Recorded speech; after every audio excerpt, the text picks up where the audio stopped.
مرنے والوں کے لیے ان کے انتقال کے بعد دعاؤں کے سلسلے پسماندگان کی طرف سے جاری رہتے ہیں، اور ہماری ایسی جو تقاریب منعقد ہوتی ہیں ان کے بنیادی مقصد 3 ہوتے ہیں۔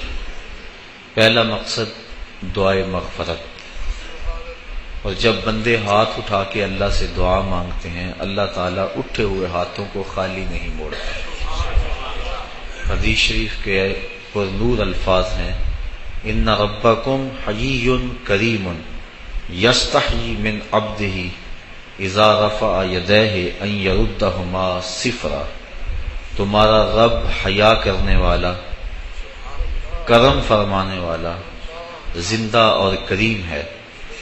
جب بندے اس کے سامنے ہاتھ پھیلا کے دعا مانگتے ہیں اللہ تعالیٰ فرماتا ہے مجھے شرم آتی ہے ان کے اٹھے ہوئے ہاتھ خالی کیسے موڑ دوں۔ جب انہوں نے توقع ہی میرے سے رکھی ہے تو اگر میں بھی نہیں دوں گا تو کون دے گا۔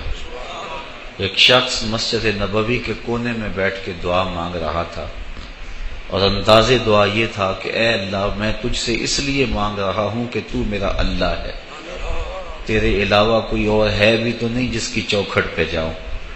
آقا کریم نے ایک صحابی کو فرمایا وہ جو کونے میں دعا مانگ رہا ہے اسے جا کے بشارت دے دو کہ اللہ نے تمہاری دعا کو قبول فرما لیا۔ تو جب بندے اس سے دعا مانگے تو وہ بندے کے اٹھے ہوئے ہاتھ خالی نہیں موڑتا۔ مرنے کے بعد اولاد کے ذمے جو والدین کے حقوق ہیں وہ ختم نہیں ہو جاتے، بلکہ حدیث میں آتا ہے 4 حق ایسے ہیں جو مرنے کے بعد بھی اولاد کے ذمے باقی رہتے ہیں۔ اس میں ایک نماز جنازہ، تجہیز و تکفین اور تدفین اس کے اندر شامل ہے۔ دوسرا حق استغفار، ان کے لیے بخشش اور مغفرت کی دعائیں مانگتے رہنا۔ تیسرا حق انجاز الوعد، انہوں نے زندگی میں جو وعدے کیے ہوئے تھے ان کو پورا کرنا۔ اور چوتھا حق باپ ہے تو اس کے دوستوں کے ساتھ، ماں ہے تو اس کی سہیلیوں کے ساتھ، باپ کے بھائیوں کے ساتھ، بہنوں کے ساتھ، ماں کے رشتہ داروں کے ساتھ حسن سلوک کرنا۔ یہ 4 حق ایسے ہیں جو مرنے کے بعد بھی اولاد کے ذمے باقی رہتے ہیں۔ اب جب جنازے کے لیے لوگ کھڑے ہوتے ہیں تو کتنے لوگ ایسے ہوتے ہیں کہ جو نماز جنازہ کے طریقے سے، نماز جنازہ کی دعاؤں سے بھی آشنائی نہیں رکھتے، اور وہ صرف رسم اور دکھاوے کے لیے پیچھے صفوں میں کھڑے ہوتے ہیں۔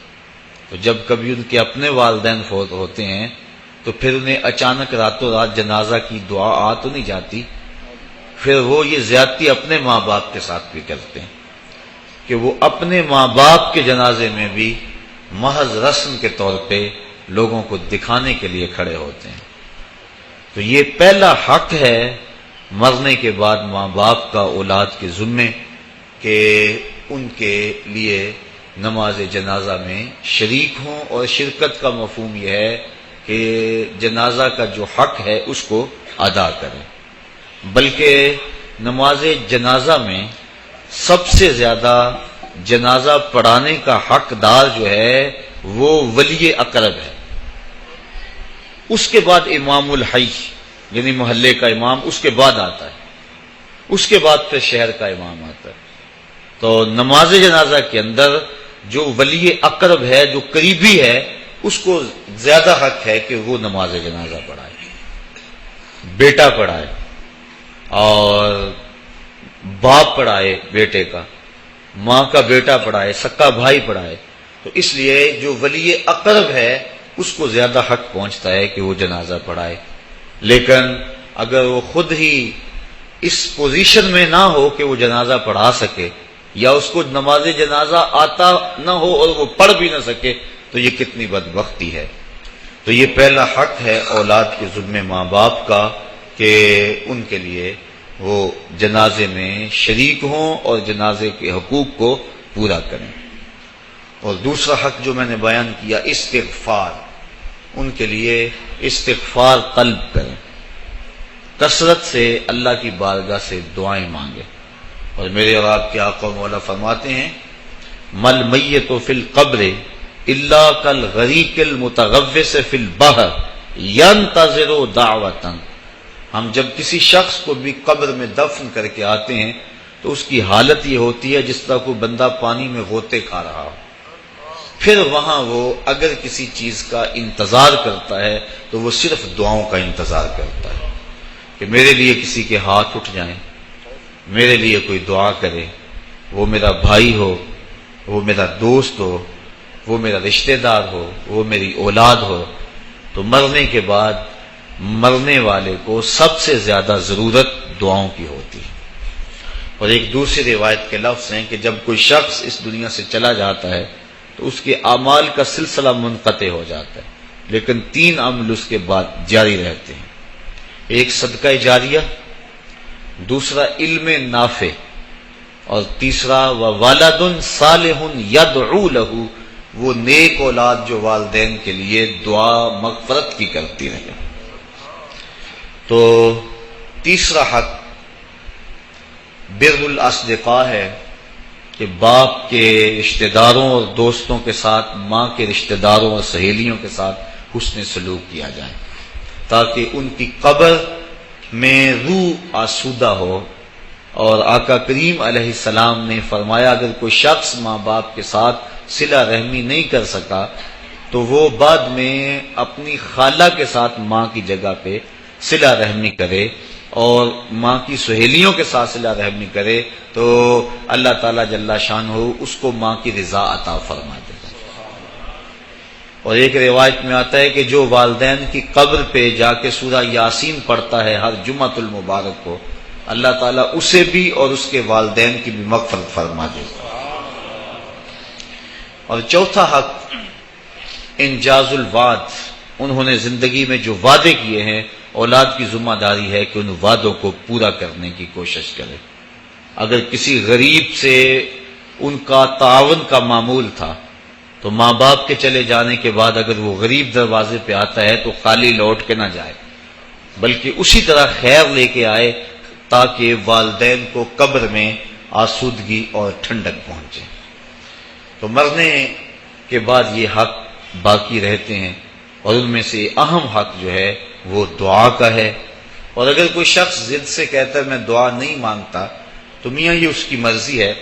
اللہ تعالیٰ جل شانہ تو قرآن میں واضح اور دو ٹوک فرماتا ہے قل ما یعبأ بکم ربی لولا دعاؤکم، محبوب تم فرما دو اے لوگو اگر تم دعا نہیں کرو گے تو اللہ بھی پرواہ کرنا چھوڑ دے گا۔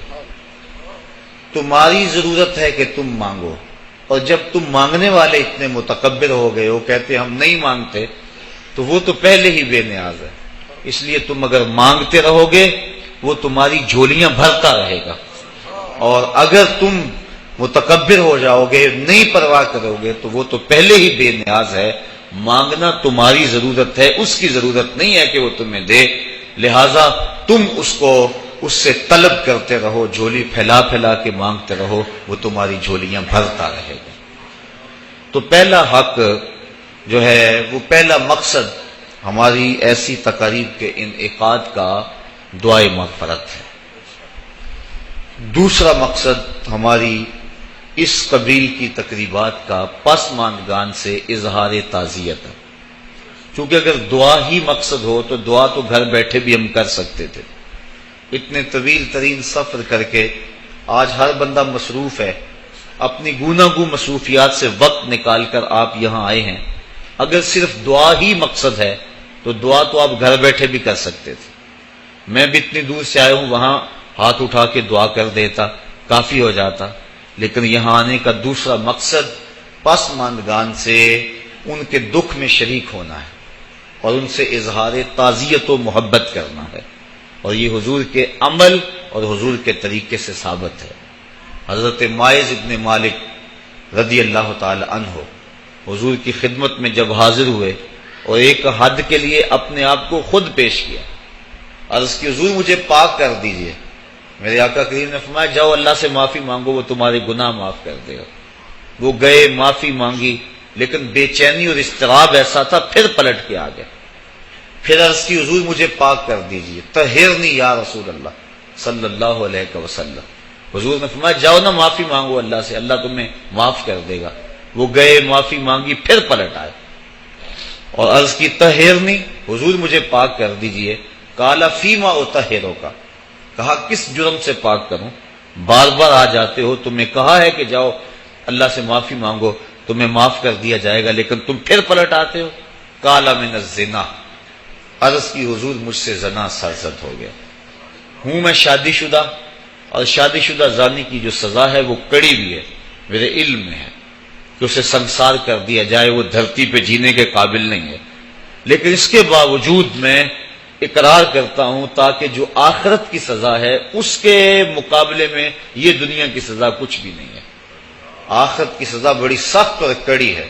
آقا کریم نے ایک دن حضرت جبریل امین سے پوچھا مجھے جہنم کے عذابوں کا تذکرہ سناؤ، تو انہوں نے عرض کی حضور اخف العذاب، سب سے خفیف اور ہلکا عذاب یہ ہوگا کہ جہنمی کے پاؤں میں آگ کا جوتا رکھا جائے گا، پورا باقی بدن سلامت ہوگا، صرف پاؤں میں آگ کے جوتے رکھے جائیں گے۔ یاغلی منہما دماغہ، جوتے پاؤں میں ہوں گے لیکن اس کی حدت، تپش اور گرمی سے دماغ پگھل کے ناک اور کانوں کے راستے سے باہر آ جائے گا۔ یہ سب سے ہلکے عذاب کی کیفیت ہے، اور جو سخت عذاب ہیں العیاذ باللہ۔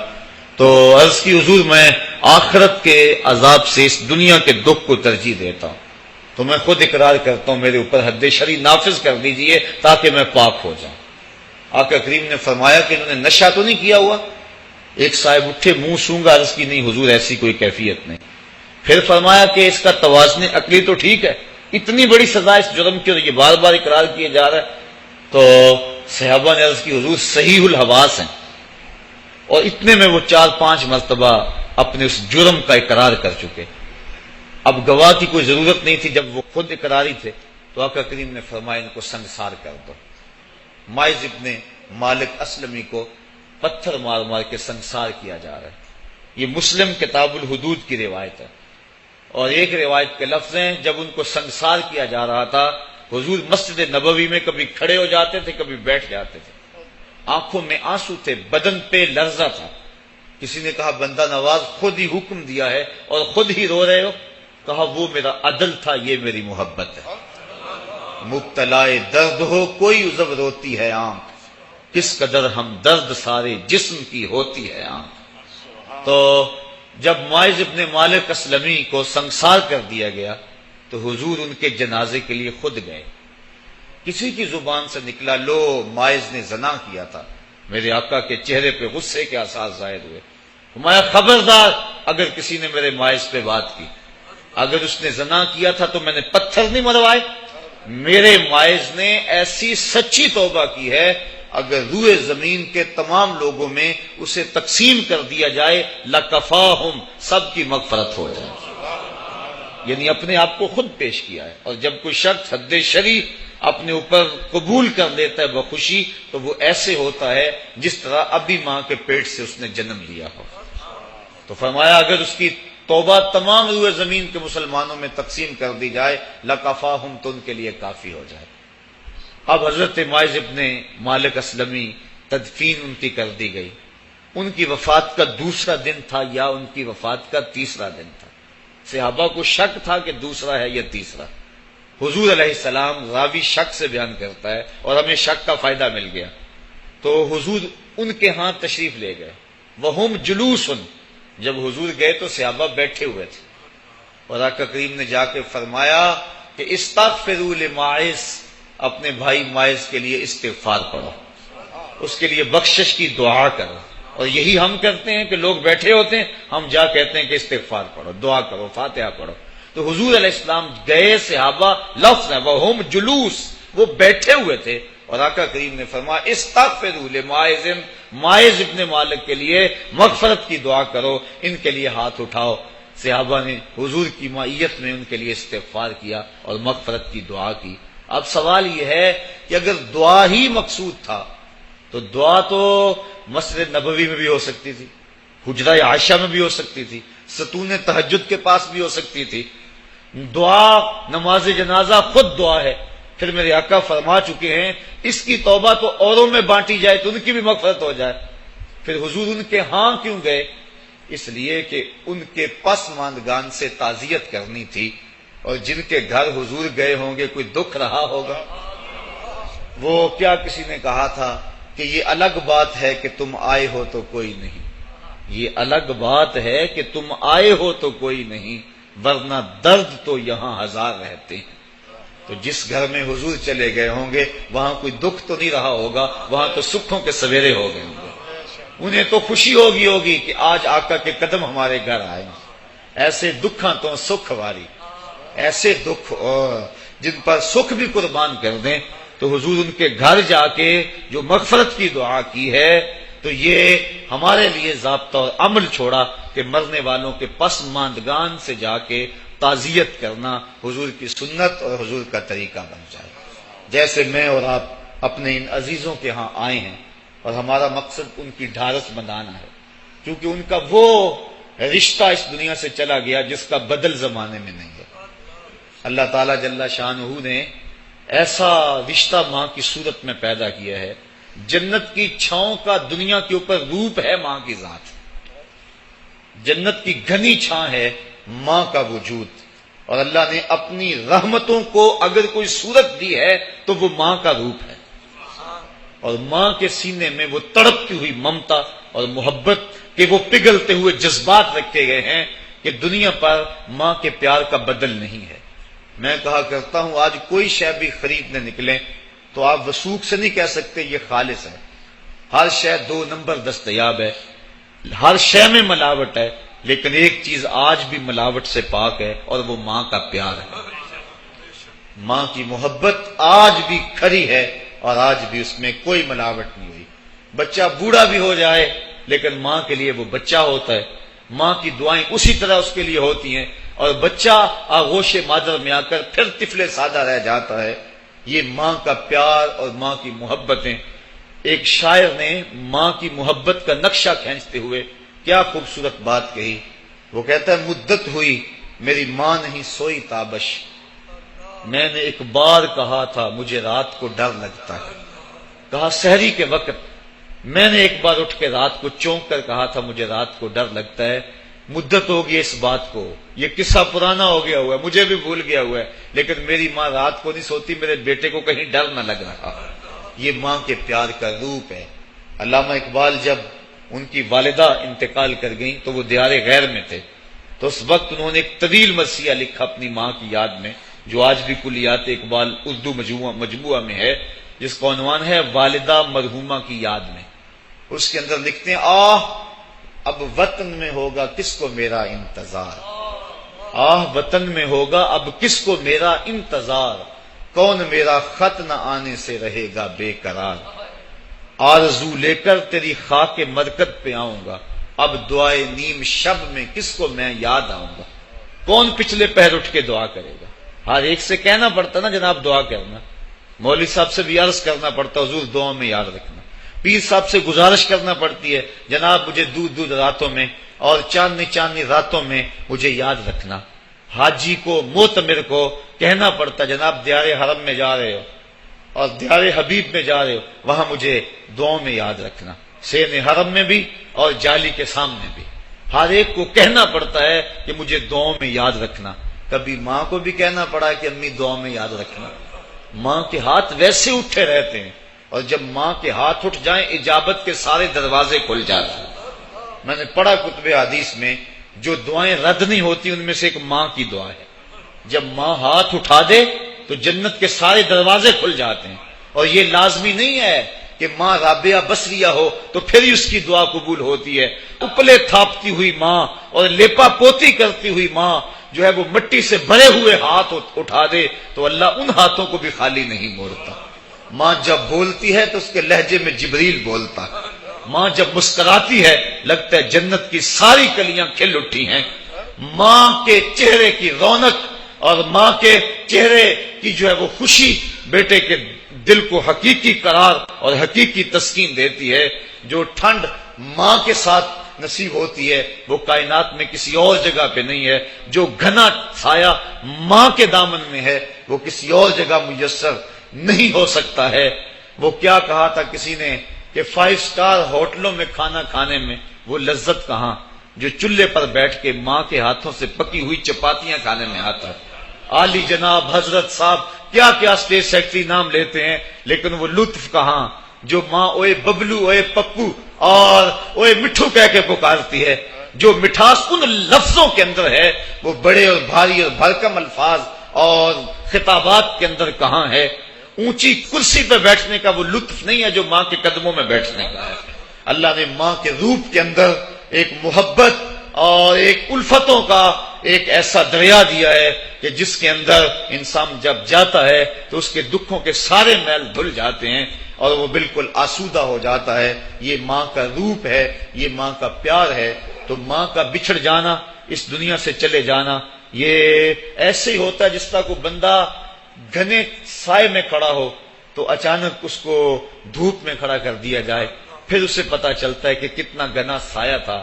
جس طرح درخت ساری دھوپ اپنے اوپر سہتا ہے اور جو اپنے نیچے کھڑا ہو اس کو ٹھنڈک دیتا ہے, اسی طرح ماں باپ سارے دکھ اپنے اوپر سہتے ہیں لیکن اپنی اولاد کو ٹھنڈک پہنچاتے ہیں. ماں باپ کے اس دنیا سے چلے جانے کے بعد پتا چلتا ہے کہ میں کتنی گھنی چھاؤں سے کس کڑاکے دار دھوپ میں آ گیا ہوں اور میری زندگی کے اندر کتنے دکھوں کا زہر گل رہا ہے. جو زہر پہلے ماں ہمارے قریب نہیں آنے دیتی تھی, جو باپ ہمارے قریب نہیں آنے دیتا تھا, وہ اپنی باہوں میں اور اپنے سینے میں ان غموں اور دکھوں کو سمیٹ لیا کرتے تھے. تو ماں باپ کا اس دنیا سے چلے جانا یہ ایک ایسی محرومی ہے. میں اور آپ تو حیثیت ہی بلا کیا رکھتے ہیں, میرے اور آپ کے آقا و مولا نے بھی اس رشتے کی کمی کا احساس فرمایا. الحاویل الفتاوی کے اندر امام سیوطی نے اس واقعہ کو لکھا. ایک دن حضور حجرہ عائشہ سے مسجد نبوی میں آئے. تا حد نظر صحابہ حضور کے انتظار میں بیٹھے ہوئے تھے. جو ہی حضور کو دیکھا ادب سے کھڑے ہو گئے. وہ وقت بیت گئے جب لوگ پتھر مارتے تھے. اب یہ مدنی دور ہے, حکم ہو گیا ہے کہ میرے نبی کی آواز سے آواز بھی اونچی نہیں کرنی. وہ لمحے بیت گئے جب لوگ آوازیں کستے تھے. اب حکم ہو گیا میرے نبی سے مسئلہ بھی پوچھنا ہے, پہلے گھر جاؤ, صدقہ لو, فقیر ڈھونڈو, خیرات کرو, پھر میرے نبی کی چوکھٹ پہ آؤ, تمہیں پتا چلے کتنی اونچی بارگاہ میں جا رہے ہیں. تو یہ ادب کے زاویے اور ادب کے قرینے طے کرنا پڑتے ہیں. حضور آئے, مسجد میں قدم رکھا, تا حد نظر صحابہ سے ادب سے کھڑے ہو گئے. آقا کی آنکھیں چھم چھم برسنے لگیں اور حضور نے روتے روتے فرمایا, لو ادرکت والدیہ او احدہما, کاش آج میرے ماں باپ زندہ ہو یا ان میں سے کوئی ایک ہی زندہ ہوتا. وَأَنَا أُصَلِّي صَلَاةَ الْعِشَاءِ, اور میں لوگوں کو نماز عشاء پڑھا رہا ہوتا. انسان نے دکھوں کا دور دیکھا ہو, بعد میں اللہ خوشحالیاں دے دے تو انسان اس بات کی ضرور آرزو کرتا ہے کہ میرے ماں باپ نے میرے دکھوں کا دور دیکھا, کاش آج میرے سر پہ عزتوں کی سجی ہوئی دستار بھی دیکھتے, آج مجھے وقار کی مسند پہ بیٹھا ہوا بھی دیکھتے, آج میرے گھر میں بچوں کا کھیلنا بھی دیکھتے, آج میرے آنگن کی بہار بھی دیکھتے, آج دولت کی ریل پیل بھی دیکھتے, آج عزتوں کا ظرف جو مجھے نصیب ہوا ہے وہ بھی ماں باپ ملاحظہ کرتے, آج میرے وقار اور میرے عہدہ و منصب کو بھی دیکھتے, معاشرے میں میرے مرتبہ و مقام کو بھی دیکھتے, تو کتنے خوش ہوتے. جب اللہ کسی کو دولت دیتا ہے, عزت دیتا ہے, شہرت دیتا ہے, تو جلنے والوں کی ایک طویل فہرست ہوتی ہے اور پیار کرنے والے بڑے تھوڑے ہوتے ہیں, لیکن ماں باپ بے لوث محبت کرنے والے ہوتے ہیں. تو انسان جب کسی ایسے مرحلے پہ پہنچتا ہے تو وہ ضرور یہ آرزو کرتا ہے, کاش آج میرے ماں باپ ہوتے تو وہ دیکھتے تو کتنا خوش ہوتے, ان کی آنکھیں کتنی ٹھنڈی ہوتی, ان کے دل کو کتنی تسکین پہنچتی مجھے اس مرتبے پہ پہنچا ہوا دیکھ کر. ظاہر ہے جب حضور پیدا ہوئے تو باپ کا سایہ سر پہ نہیں تھا, 6 سال کی عمر تھی, حضور اپنی ماں کے ساتھ مدینہ شریف گئے ہوئے تھے. واپسی پر ابوا کی ریت کے ٹیلے ہیں, سیدہ آمنہ کو سخت بخار ہو گیا اور انہوں نے سمجھا کہ یہ میرا بخار اب جان لیوا ثابت ہوگا. انہوں نے ام ایمن کو بلایا اور کہا میرے اس بیٹے کو بحفاظت امیر قریش عبد المطلب تک پہنچا دینا. پھر حضور کو سامنے بٹھایا, سر پہ ہاتھ رکھا. جب سیدہ آمنہ نے اپنے بیٹے کے سر پہ ہاتھ رکھا. بیوہ ماں کا ہاتھ جب اپنے یتیم بچے کے سر پہ آیا تو ابوا کی ریت کے ذرے بھی رونے لگے. سیدہ آمنہ کچھ کہنا چاہتی تھی لیکن ضبط کے بندھن ٹوٹ گئے، آنکھوں سے سیلاب اشک جاری ہو گیا. تو جو کہنا چاہ رہی تھی اس میں چند جملے ادا کیے جو ابن حشام نے محفوظ کیے. سیدہ آمنہ نے کہا بیٹا ہر نئی چیز نے پرانی ہو جانا ہے، ہر باقی نے فنا ہو جانا ہے. میں بھی جا رہی ہوں وذکر باقٍ وولدت طہرا، لیکن میرا ذکر نہیں مٹے گا. میں تیرے جیسا ستھرا بیٹا چھوڑ کے جا رہی ہوں. جن ماؤں کے بیٹے اتنے اچھے ہوں ان ماؤں کا ذکر نہیں مٹا کرتا. یہ آخری لفظ تھے سیدہ آمنہ کے. اس کے بعد ان کا انتقال ہو گیا. حضور اپنی ماں کے جسد سے لپٹ کر روتے تھے اور کہتے امی آپ آگے بولتی کیوں نہیں ہیں؟ 6 سال کی معصوم عمر، ابوا کی ریت کے ٹیلے، کونین کے سردار کے لیے یہ دکھوں کی کہانیاں. اللہ کے محبوب علیہ السلام نے وہیں اپنی ماں کی تدفین کی اور اپنی ماں کی قبر کے اوپر پتھروں کے ٹکڑے رکھے. اور یہاں آج ہو بھی کیا سکتا تھا؟ مدینے میں حضور کی ماں کا انتقال ہوتا، کتنے صحابہ جنازے میں ہوتے، فرشتے جنت سے پھول لے کر آتے حضور کی ماں کی قبر پہ چڑھانے کے لیے. یہ ابوا کی ریت ہے، مسافرت، غربت. حضور نے مٹی کے اس تودے کے اوپر اپنی ماں کی قبر کے اوپر پتھر کے ٹکڑے رکھے. اور وہ کیا کسی شاعر نے کہا تھا، تجھے کن پھولوں سے ہم کفن دیں، تو جدا ہی ایسے موسموں میں ہوا جب درختوں کے ہاتھ پھولوں سے خالی تھے. حضور نے اپنی ماں کی تدفین کی اور پھر ام ایمن کے ساتھ بیٹھ کے حضور واپس آ گئے. 8 سال کی عمر تھی کہ امیر قریش حضرت عبد المطلب کا بھی انتقال ہو گیا. میں نے ابن حشام میں پڑھا ہے کہ جب امیر قریش کا جنازہ اٹھا تو پورا مکہ امڈ آیا جنازے میں، لیکن 8 سال کا ایک بچہ تھا جو دیواروں سے لگ لگ کے روتا تھا. آج اس کا یہ سہارا بھی چلا گیا.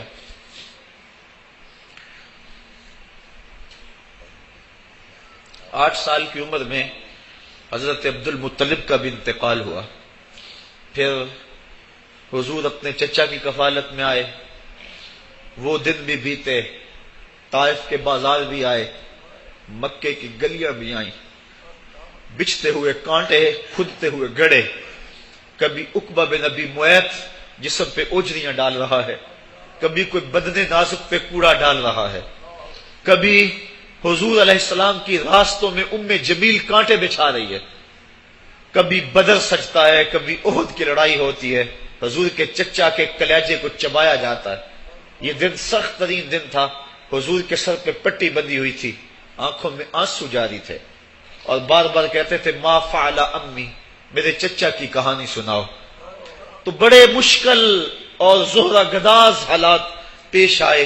لیکن آج حضور حجرہ عائشہ سے نکلے، تا حد نظر صحابہ ادب سے کھڑے ہو گئے. آقا کی نظر پلٹ کے پیچھے چلی گئی، ابوا میں جا کے رکی اور میرے آقا کی آنکھوں سے آنسو ٹپکنے لگے اور فرمایا کاش آج میری ماں زندہ ہوتی.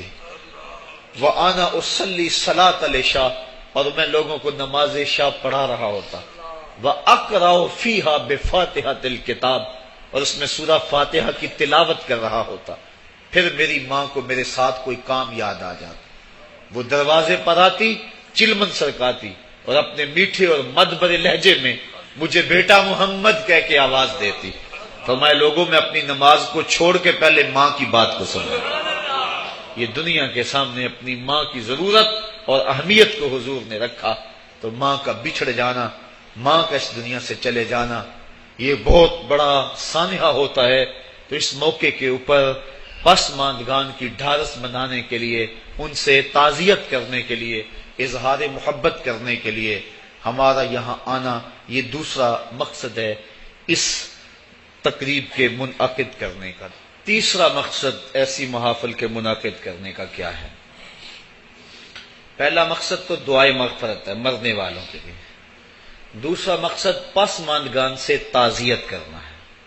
اور تیسرا مقصد ہم کبھی نہ بھول پائیں وہ یہ ہے کہ ہم اپنے لیے عبرت کا سامان لینا. آج کوئی قبر میں ہے اور ہم جمع ہو رہے ہیں، کل ہم قبر میں ہوں گے اور ہمارے لیے کوئی اور جمع ہو رہا ہوگا. خیر کن اے فلاں و غنیمت شمار عمر، زاں بیشتر کے بانگ برائد کے فلاں نہ مان۔ شیخ سعدی فرماتے ہیں اے فلاں بلائی کر لے، اچھائیاں کر لے، اس عمر کے ایک ایک لمحے کو غنیمت سمجھ لے، اس سے قبل کہ آواز آئے کہ فلاں نہیں رہا، تو اپنی زندگی کو پہلے ہی اعمال کا حسن دے لے۔ تو یہ وقت میرے اور آپ کے اوپر آنے والا ہے کہ ہمارے لیے بھی لوگ جمع ہو رہیں گے۔ ہم قبر میں اب تنہائیوں اور قبر کی پہنائیوں میں موجود ہوں گے اور لوگ ہمارے لیے جمع ہو رہے ہوں گے، قبل اس سے کہ وہ وقت آئے کوئی حجت باقی نہ رہے۔ مجھے اور آپ کو اپنے اعمال کی اصلاح کر لینی چاہیے۔ امام غزالی نے ایک بڑی خوبصورت بات لکھی، آپ فرماتے اللہ نے مرنے والوں کے ذریعے سے جو باقی زندہ بچ گئے ہیں ان پر احسان کیا۔ عرض کی گئی احسان کیسے؟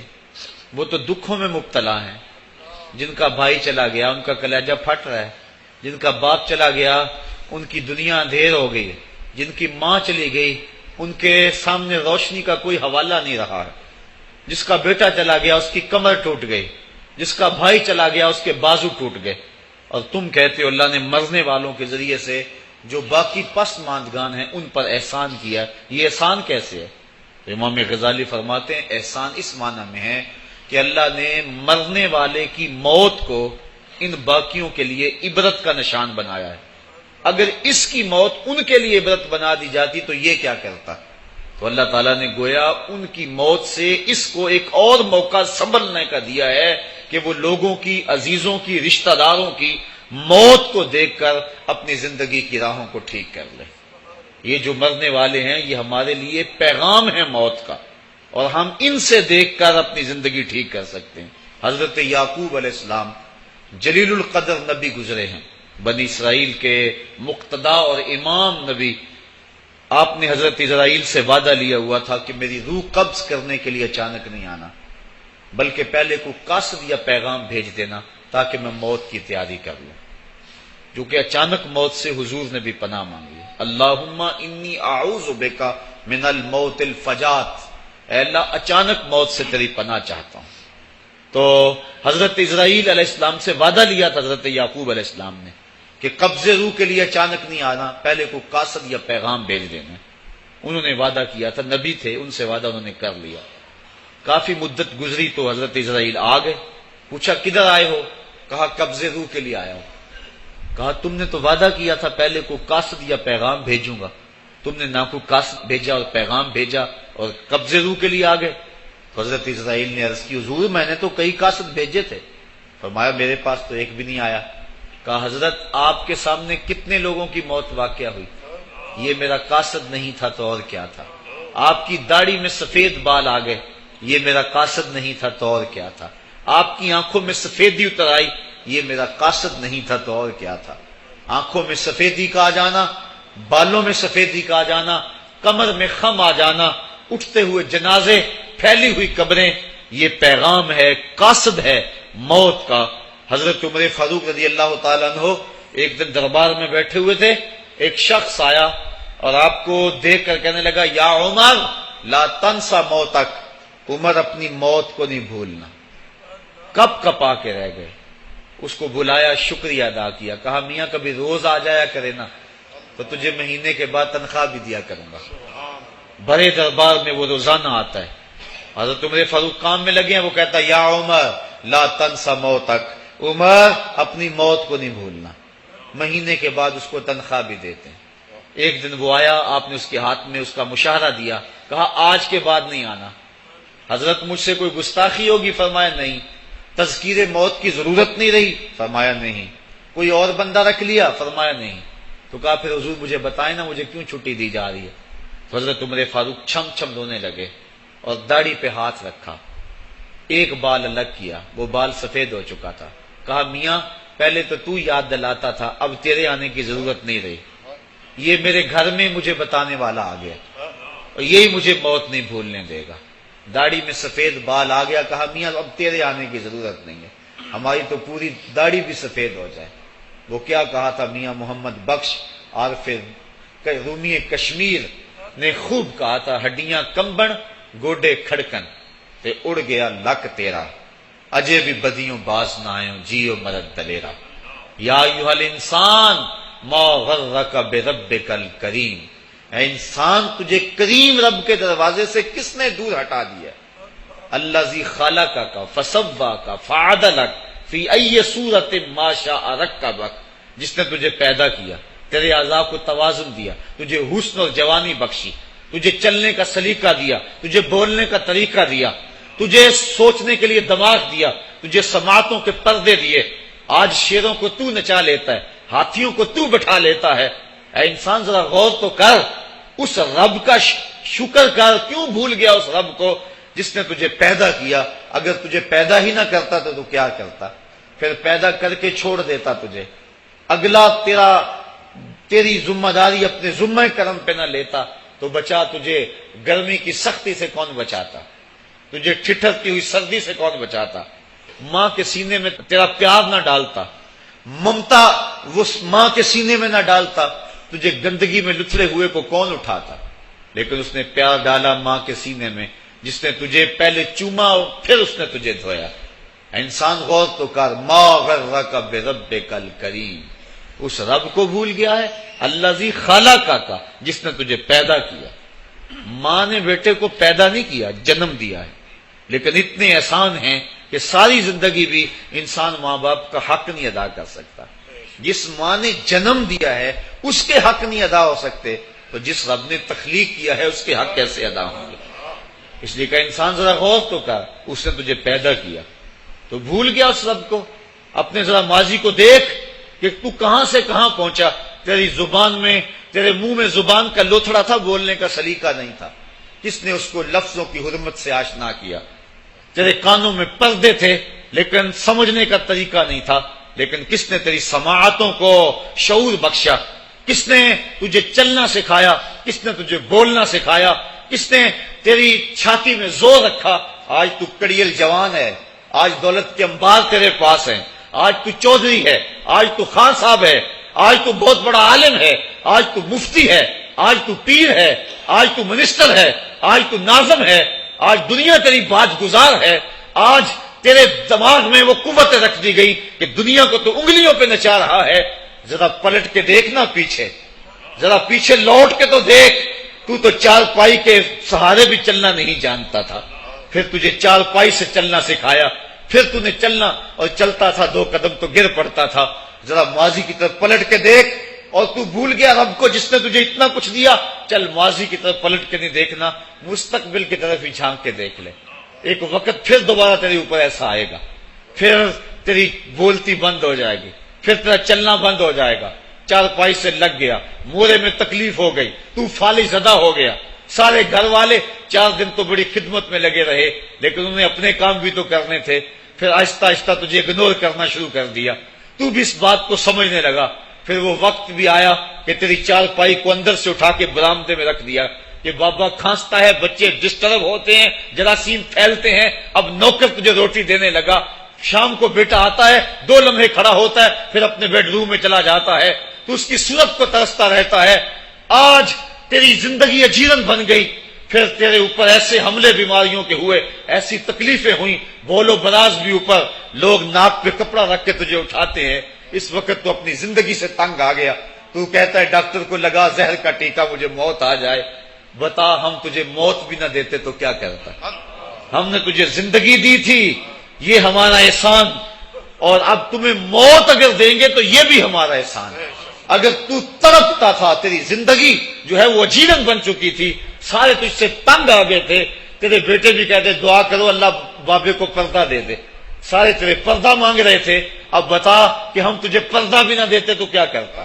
ثم اماتہ فاقبرہ، شکر کر ہم نے تجھے موت عطا کر دی، فاقبرہ، اور پھر اس کے بعد تجھے قبر دی۔ کتا بھی تو مرا تھا، گھسیٹ کے روڑی پہ ڈال دیا، بکری بھی تو مری تھی، گھسیٹ کے روڑی پہ ڈال دیا، تجھے بھی روڑی پہ ڈال دیا جاتا تو کیا تھا؟ لیکن کہا نا یہ میرا شاہکار ہے، پہلے سے غسل دو، بیری کے پتے بھی ڈال لینا، صفائی خوب ہو جائے، اس کو چٹے لباس کا کفن دو، اس کے سند سند پہ خوشبو ملو، اس کو سلگاؤ، خوشبوئیں سلگاؤ، اس کو خوبصورت چارپائی پہ ڈالو، اس کے اعضائے سجدہ پہ مشک ملو اور اس کی جو ہے وہ چارپائی کے دائیں بائیں پھول رکھو، اور اب سارا زمانہ تیرا منہ دیکھنے آ رہا ہے، ذرا سوچ تیرا منہ دکھانے کے قابل ہے؟ اور پھر کہا اب اس کو اٹھاؤ قبرستان میں لے چلو، زمانہ آ گیا، تو آج دولہا بنا ہوا ہے اور زمانہ تیری برات بنی ہوئی ہے۔ اور کہا کہ ایک آدمی نہ اٹھائیں، اس کا پروٹوکول ہے، اس کو 4 آدمی اٹھائیں، کندھا بھی بدلتے رہیں، کہا زیادہ تیز بھی نہ چلنا، میرے شاہکار کو کہیں جھٹکا نہ لگے۔ اور پھر تیرا پروٹوکول امام کعبہ بھی ہو تو وہ پیچھے ہے، تیری لاش آگے۔ تو نے ہمارے ساتھ کیا کیا، ہم نے تیرے ساتھ کیا سلوک کیا۔ یا ایھا الانسان ما غرک بربک الکریم، ہم نے کہا اس کے لیے چھوٹا سا گھر بنا دو اور اس کے اندر پردے میں اس کو رکھ کے اوپر سے مٹی ڈال دو، اوپر پھول ڈال لو، اور پھر اتنی دیر تک کھڑے رہو جتنی دیر تک اونٹ کو ذبح کرتے ہیں، اس کی کھال ادھیڑتے ہیں، اس کا گوشت بناتے ہیں، پھر اس کو تقسیم کرتے ہیں، اور پھر آؤ تو دعائیں شروع کر دو، کبھی کل کی محفل سجا دو، کبھی 10ویں کی، کبھی چہلم کی۔ اے انسان، تیرے ساتھ جو کچھ ہوا لوگوں کی نظروں کے سامنے تجھے رسوا تو نہیں کیا میں نے۔ یا ایھا الانسان ما غرک بربک الکریم، ذرا پیچھے پلٹ کے دیکھ لے، نہیں تو آگے جھانک کے دیکھ لے، تجھے کبھی تو شرم آئے گی، تو کہاں بھٹک گیا، کہاں بہہ گیا۔ آ جا اس کریم رب کی طرف جو 70 ماؤں سے زیادہ پیار کرتا ہے۔ آنا تو نے ہے ہی، آج نہیں تو کل آئے گا، تو کل جو پھر کفن میں منہ چھپا چھپا کے آتا پھرے گا، آج کھلے منہ ہی آ جا۔ آج میری رحمتیں تیرا بڑھ بڑھ کے استقبال کر رہی ہیں۔ روبی بن حراش ایک بزرگ ہوئے اور تابعی ہیں، تابعی وہ ہوتا ہے جس نے صحابی کو دیکھا ہو، ساری زندگی ان کے چہرے پہ مسکراہٹ نہیں آئی، وہ کہتے تھے کیا خبر میرا انجام کیا ہوگا۔ شیخ سعدی فرماتے جب تو دنیا پہ آیا تھا نا تو روتا تھا، یہ سارے ہنستے تھے۔ بچہ جب پیدا ہوتا ہے تو اور اس کا رونا اس کی زندگی کی دلیل ہے، جب تک بچہ چیختا نہیں سارے پریشان ہوتے ہیں، آواز نہیں آ رہی، پتہ نہیں زندہ ہے کہ جو ہے وہ گوشت کا لوتھڑا ہے۔ جب بچہ چیختا سارے خوش ہو جاتے ہیں، مبارکیں دیتے ہیں، مٹھائیاں بانٹتے ہیں، تو اس کا رونا اس کی زندگی پہ دلیل۔ شیخ سعدی فرماتے جب تو آیا تھا تو روتا تھا، یہ ہنستے تھے، ایسے زندگی گزار تو ہنستا ہوا جائے، یہ روتے رہ جائے، یہ نہ ہو کہ روتا آیا تھا روتا ہی جانا پڑے تجھے۔ روبی بن حراش ساری زندگی نہیں مسکرائے، فرماتے تھے کیا خبر میرا انجام کیا ہوگا۔ وقت بیتتا گیا، آخر میں فوت ہو گئے۔ ان کا بھائی ربیع بن حراش غسال کو بلا لایا کہ میرے بھائی کو غسل دو۔ غسال جب غسل دینے کے لیے داخل ہوا تو فوراً باہر پلٹ آیا۔ ربیع پوچھنے لگا کیا ہوا ہے؟ کہا یار تیرا بھائی بڑا عجیب ہے۔ کہا ہوا کیا ہے؟ کہا نحنو نغتسلہ وہو یتبسم، ہم اسے غسل دیتے ہیں وہ آگے سے مسکراتا ہے۔ کہا اس نے قسم کھائی تھی جب تک اپنا اچھا انجام نہیں دیکھوں گا نہیں مسکراؤں گا۔ اس کو امام ابو نعیم نے حلیہ میں لکھا، روز الانف کے اندر امام سہیلی نے لکھا، قاضی ایاز مالک اندلسی نے شفا میں لکھا، اور اسی کو امام جلال الدین سیوطی علیہ رحمہ نے جو ہے وہ الخصائص الکبریٰ میں لکھا۔ کہا یا تیرا بھائی بڑا عجیب ہے، ہم اسے غسل دیتے ہیں وہ آگے سے مسکراتا ہے۔ تو اس نے قسم کھائی تھی جب تک اچھا انجام نہیں دیکھوں گا نہیں مسکراؤں گا۔ آج اس نے اپنا اچھا انجام دیکھ لیا تبھی تو مسکرا رہا ہے۔ 12 لوگوں کے 2 گروہ بن گئے۔ ایک کہنے لگے کہ یار یہ ویسے گڑی ہوئی بات ہے، بھلا کوئی بندہ مرنے کے بعد بھی مسکرا سکتا ہے۔ ایک گروہ کہتا ہے یار بندہ بڑا اچھا تھا، ہو سکتا ہے کہ مرنے کے بعد مسکرایا ہو، زندگی تو اس نے دکھ سے گزاری لیکن بعد میں تو سکھ ملا ہوگا۔ اتنے میں انہیں غسل دے دیا گیا اور لوگ اکٹھے ہو کے ان کے گھر آ گئے، انہیں کفن دے کے پٹڑے پہ ڈال دیا گیا۔ روبی بن حراش نے جب لوگ باتیں کر رہے تھے، کوئی کہہ رہا تھا صحیح ہے، کوئی کہتا ہے غلط تھا، تو اس نے کفن سے ہاتھ باہر نکالا اور لوگوں کو کہا السلام علیکم۔ لوگوں نے کہا وعلیکم السلام، اتتکلم بعد الموت، عجیب بات ہے مرنے کے بعد باتیں کر رہے ہو۔ قال نعم اتکلم بعد الموت، کہا ہاں ہاں میں مرنے کے بعد ہی باتیں کر رہا ہوں۔ عرش فرش تے بانگ تے مکے پہ گیا شور، بلے شاہ سا مرنا نہیں تے گور پیا کوئی ہور۔ فَلَنُحْيِيَنَّهُ حَيَاتًا طَيِّبَةً، ان کو حیات طیبہ بخش دی جاتی ہے جو اللہ کے نام پہ اپنی زندگی گزار دیتے ہیں۔ میرا رب کہتا ہے کہ میں ان کو مرنے نہیں دیتا، ان کو ستھری اور پاکیزہ زندگی دیتا ہوں۔ اور اقبال کہتا ہے فطرت ہستی شہید آرزو رہتی نہ ہو، خوب تر پے کر کی اس کو جستجو رہتی نہ ہو، موت کو سمجھا ہے غافل اختتام زندگی، یہ ہے شام زندگی صبح دوام زندگی۔ تو کہا ہاں ہاں مرنے کے بعد باتیں کر رہا ہوں۔ لوگوں نے کہا بتا پھر تیرے رب نے تیرے ساتھ سلوک کیا کیا؟ تو ربی جو فوت ہو چکا ہے کہتا ہے استقبلنی ربی غیر غضبان واستقبلنی بروح و ریحان۔ کیا پوچھتے ہو، اس کے قدرت والے چہرے پہ کوئی غصہ نہیں تھا، اس نے روح و ریحان کے پھولوں کے ہار میرے گلے میں ڈالے۔ لوگوں نے باتیں پوچھنا شروع کر دی، موقع مل گیا ایک مردہ بول پڑا، کوئی ادھر کی پوچھ رہا ہے کوئی ادھر کی پوچھ رہا ہے۔ امام ابو نعیم لکھتے ہیں کہ جب لوگوں نے سلسلہ کلام طویل کر دیا تو ربی بن حراش نے کہا اجلوا بی ولا تؤخروا بی لان ابا القاسم ينتظر علی الصلاۃ، دیر نہ کرو مجھے جلدی جلدی قبرستان میں لے جاؤ، تم مجھے باتوں میں لگا رہے ہو، امام الانبیاء میرے جنازے کا انتظار فرما رہے ہیں۔ لوگوں نے جنازہ پڑھا اور اپنے گھروں میں آنے کی بجائے سیدھا ام المومنین حضرت عائشہ صدیقہ رضی اللہ تعالی عنہا کی چوکھٹ پہ چلے گئے اور جا کے سارا ماجرا کہا۔ وہ ابھی باقاعدہ حیات تھیں۔ کہا ایک آدمی نے مرنے کے بعد یوں باتیں کی ہیں، آپ اپنی رائے بتائیں کہ یہ کیا ہو سکتا ہے؟ تو ام المومنین رضی اللہ تعالی عنہا نے فرمایا تم کیوں پریشان ہو گئے ہو؟ میرے سرتاج آقا فرما گئے ہیں کانا رجل من امتی یتکلم بعد الموت، میری امت میں ایسے مرد بھی ہوں گے جو مرنے کے بعد باتیں کیا کریں گے۔ تو وہ لوگ جنہوں نے اپنی زندگی اللہ کے نام لگا دی اور اس کے ذکر کے نام لگا دی، وہ مرنے کے بعد بھی ابدی اور سرمدی زندگی پاتے ہیں۔ اور جو لوگ اللہ سے بے بہرہ ہیں، اس کی خشیت سے جن کا سینہ خالی ہے اور دین کا چراغاں جن کے سینے میں نہیں ہے، وہ چلتے پھرتے بھی مردہ ہیں۔ ان کے سینے میں دھڑکتا ہوا دل تو ہے لیکن تمانیت کا نور اس میں نہیں رکھتے ہیں۔ وہ دھرتی کے اوپر چلتے تو ہیں لیکن دھرتی کا بوجھ ہیں، لیکن یہ لوگ وہ دھرتی کی چھاتی میں ہیں لیکن دھرتی کا وقار ہے۔ ان کی قبروں سے بھی زندگی پھوٹ رہی ہے اور ضیائیں پھوٹ رہی ہیں۔ میں جب بھی کبھی لاہور گیا ہوں تو ایک منظر مجھے اپنی طرف کھینچتا ہے، جب میں دریائے راوی کے اس پار ہوتا ہوں تو میں ایک قبر دیکھتا ہوں جس پہ حسرتیں برس رہی ہیں۔ وہ بر صغیر کا مطلق العنان حکمران جس کی کے اشارہ ابرو سے ہندوستان کی تقدیر بدلتی تھی، آج چند تاش کھیلنے والی ٹولیاں اس کی قبر پہ بیٹھی ہیں۔ اس کی محبوب بیوی جو بادشاہ کے پیچھے بیٹھتی تھی اور پردہ پیچھے لٹک رہا ہوتا، بادشاہ کا کوئی فیصلہ اسے ناگوار ہوتا، پیچھے سے وہ کمر ٹھونکتی، بادشاہ فیصلے بدل لیتا۔ جس کے اشارہ ابرو سے ہندوستان کی تقدیر کے فیصلے تبدیل ہوتے تھے، اس کی قبر بھی ساتھ ہی اندھیرے میں ہے۔ اور اس کی بیٹی کی قبر کے اوپر زیب النساء کے مقبرے پہ لکھا ہے بر مزار ماں غریباں، نہ چراغے نہ گلے، نہ پرے پروانہ سوزد، نہ صدائے بلبلے۔ ہم غریبوں کی قبر پہ کون چراغ جلانے آئے گا، کون پھول ڈالنے آئے گا؟ نہ کوئی بلبل گیت گانے آئے گی اور نہ کوئی پروانہ پر جلانے آئے گا۔ یہ وہ جو مطلق العنان تھے، یہ ان کی قبر کی کہانی سنائی۔ اور جب میں دریائے راوی کا کنارہ پار کرتا ہوں تو ایک لوح مزار وہ بھی ہے جہاں جلی حروف میں لکھا ہے گنج بخشے فیض عالم، مظہر نور خدا، ناکساں را پیر کامل، کامراں را رہنما۔ جب زندگی ایک طرح کی نہیں ہوتی تو پھر موت بھی ایک طرح کی نہیں ہوتی۔ جب دنیا پہ رہنے والے لوگ ایک طرح سے زندگی نہیں گزارتے تو ان کی برزخ بھی ایک طرح کی نہیں ہوتی۔ تو یہ ہیں وہ لوگ جن کی قبروں پہ آج بھی چراغاں ہیں، جن کے نام کا آج بھی تنتنا ہے۔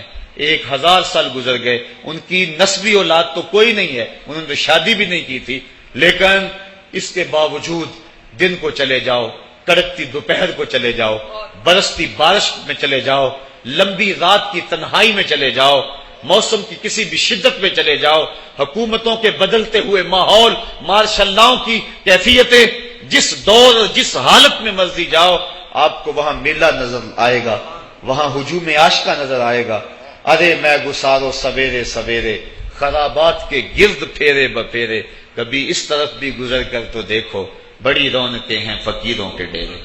تو وہ لوگ جنہوں نے اپنی زندگی اپنے مالک کے نام گزاری، وہی زندہ ہیں، وہی سرمدی اور ابدی زندگی پائے ہوئے ہیں۔ صاحبو، اب میرے اور آپ کے پاس سانسوں کا موقع موجود ہے، ورنہ یہ سانسیں تیزی کے ساتھ پگھل رہی ہیں۔ میں کل امام راضی کو پڑھ رہا تھا، وہ کہتے ہیں ایک بزرگ فرماتے مجھے سمجھ نہیں آ رہی تھی ان الانسان لفی خسر کی، کہ بے شک انسان گھاٹے میں ہے۔ تو میں سوچ رہا تھا کیسے گھاٹے میں ہے، تو کہا کہ مجھے سمجھ اس طرح آئی کہ میں بازار گیا، میں نے ایک شخص کو دیکھا جو پھٹے پہ برف رکھ کے بیچ رہا تھا، اور آواز کیا لگا رہا تھا، ارحمو ارحمو من یذوب راس مالہ، اور رحم کرو اس بندے پہ، اگر تم نے تھوڑی بھی دیر لگا دی اور میرے سے سودا نہ خریدا تو میرا جو راس المال ہے میرا وہ بھی لٹ جائے گا، کیونکہ برف تو میری پگھلی جا رہی ہے، اور اگر تم نے خرید لی میری برف تو میرے پیسے کھڑے ہو جائیں گے، اور اگر تم نے میری برف خریدنے میں دیر کر دی تو جو میں نے پیسے لگائے ہیں میرے وہ بھی پورے نہیں ہوں گے۔ تو وہ کہہ رہا تھا ارحمو من یذوب راس مالہ، وہ کہتے مجھے ان الانسان لفی خسر کی سمجھ نہیں آ رہی تھی، اس کے اس جملے کو سن کے سمجھ آ گئی کہ انسان جلدی جلدی اپنی سانسوں کو گوا رہا ہے، اسے چاہیے کہ جلدی جلدی ان سانسوں سے کام لے لے، ورنہ یہ سانسوں کی برف پگھل جائے گی اور اس کی یہ پونجی بھی برباد ہو جائے گی۔ تو صاحبو، میں اور آپ لمحہ لمحہ موت کے قریب ہو رہے ہیں، لمحہ لمحہ موت کے قریب ہو گئے۔